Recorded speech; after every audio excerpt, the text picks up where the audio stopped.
வேலை முடிஞ்சு ஒரு இடத்துக்கு போகணும். அந்த இடத்தின் பேரு வந்து புலாக்கேரி. கேள்விப்பட்டிருக்கீங்கன்னு நினைக்கிறேன். ஆமா.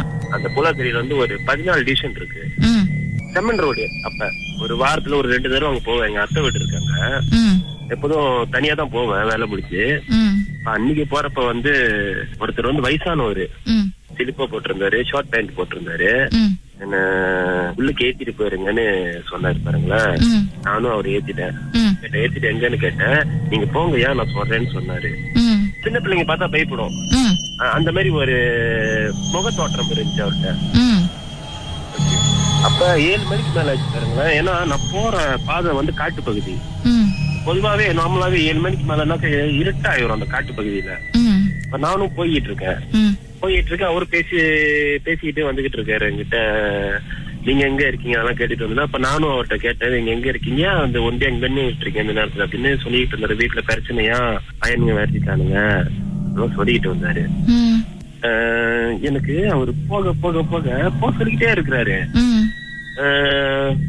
அந்த அந்த அந்த காடு பகுதி இருட்டு ஆகிட்டே இருக்கு பாருங்களேன். அந்த பாதைக்கு இதுக்கு முன்னாடி நான் போனதே இல்லை இது வரைக்கும்.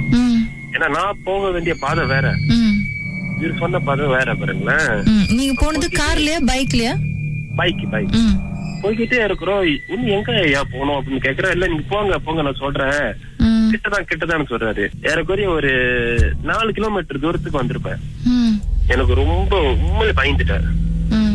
ஏன்னா அந்த இடத்துல யாருமே இல்ல, எல்லாமே காட்டு பகுதி. ரோட்டெல்லாம் இருட்டாயிருச்சு. திடீர்னு இங்கதாயா அப்படின்னு சொன்னாரு பாருங்களேன். இப்ப மோட்டரை நிப்பாட்டிட்டு இறங்கிட்டாரு. எனக்கு பாதையும் தெரியல, எப்படி போறதுன்னு தெரியல எனக்கு அங்கேருந்து. அப்ப அவரை விட்டுட்டு நான் வர ரைட் ஹேண்ட் சைடு பாக்குறேன். சுடுகாடு கிட்டா. ஐயோ எனக்கு வந்து உயிரே இல்ல. எனக்கு சத்தியமா சொல்றேன், உடம்பு சிலுக்குது எனக்கு. சரி அப்பதான் சைட் மிரரை பார்த்தேன் பாருங்களேன். ஆளே காணோம் ஒரு மனுஷன்.